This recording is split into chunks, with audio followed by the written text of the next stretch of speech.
Elle avait prévu son grand départ. Le mercredi 4 juin, Nicole Croisille est morte à l'âge de 88 ans. La chanteuse, atteinte d'une double tumeur au foie depuis 2020, avait prévu de se rendre à Namur, en Belgique, pour avoir recours à l'euthanasie.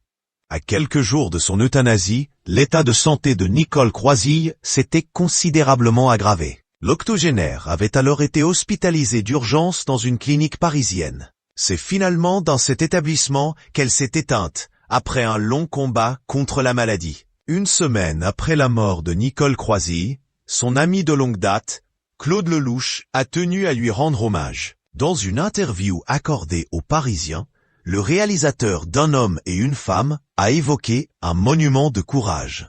Alors que la chanteuse prévoyait de mettre fin à sa vie, elle ne l'avait pas annoncé clairement à son ami. Elle m'avait dit que, à un moment donné, elle trouverait une solution pour abréger ses souffrances, mais n'avait pas été aussi claire, a-t-il expliqué.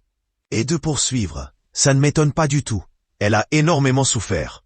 Mais elle s'est battue, elle a vraiment tout essayé pour s'en sortir, avec un courage incroyable. Je ne l'ai jamais vue pleurnicher.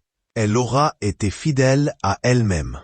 Malgré son désir de ne pas annoncer son choix d'avoir recours à l'euthanasie, Nicole Croisille avait tout prévu avant de partir. Son dernier échange avec Claude Lelouch avait d'ailleurs été particulier. Elle me l'a fait comprendre, a ainsi affirmé le réalisateur.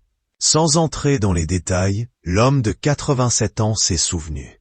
La dernière fois que je l'ai eu au téléphone, il y a à peu près 2 mois, on s'est dit des mots merveilleux. J'ai senti que c'était peut-être la dernière fois qu'on se parlait. Elle m'a dit, « Laisse-moi revenir vers toi quand j'aurai la force. Je te rappellerai le moment venu. » Il n'est pas venu. Un témoignage très fort.